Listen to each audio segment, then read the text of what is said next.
and thanks for checking in with MeetYourSweet.com. Let's talk about kissing. Have you ever asked yourself the question of who should kiss who first? Most queries surrounding the first kiss are related to this issue, and I bet you know exactly what I'm talking about. Should you wait until he kisses you? Should you kiss him? Should you ask him to kiss you? And what if he's taking a long time and you're beginning to wonder whether he actually does like you or not?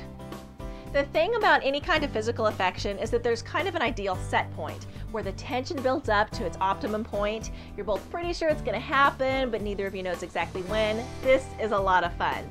The catch is that you have to be willing to act on your instinct and just be a little brave, because if you leave it too long and things aren't moving forward, it can kind of curdle.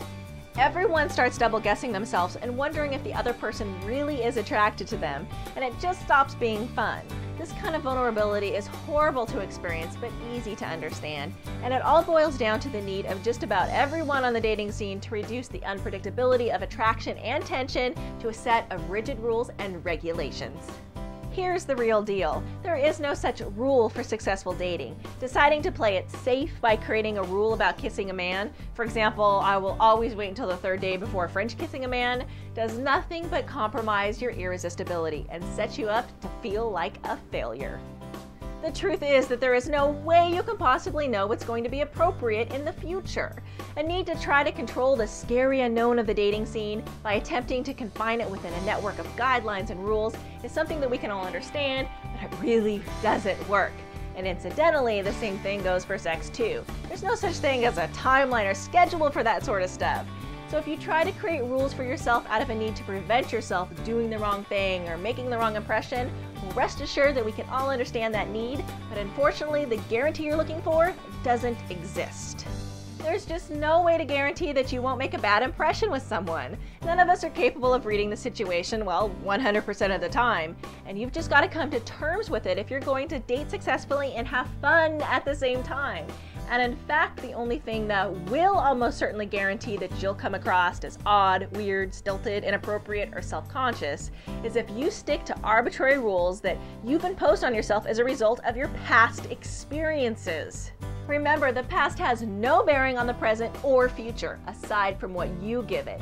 You'll get so much more from your life and the opportunities that come your way if you use your intuition and your knowledge on a moment-to-moment basis, instead of making decisions ahead of time and then sticking obstinately to them like an ostrich with his head buried in the sand. This means that there are no rules about whether a woman should kiss a man or not, or whether she should wait for him to kiss her.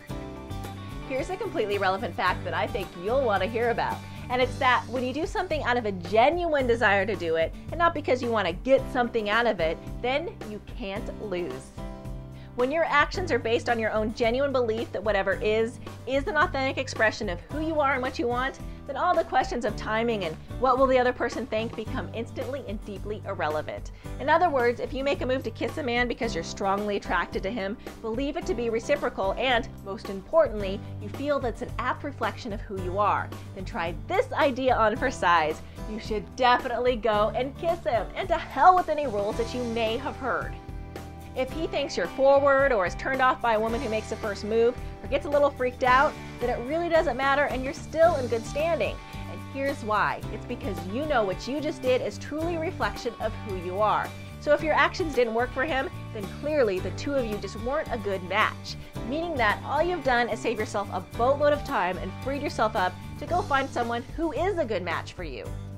The only catch in the situation is that you got to make sure you're making your decisions as a reflection of who you really are, not because you're trying to get something or manipulate someone into a desired outcome.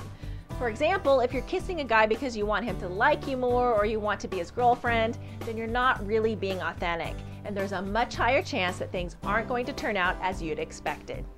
Thanks so much for checking in. If you want to know more about creating a great dating life, then you should check out the website at MeetYourSweet.com/women. Thanks for checking in.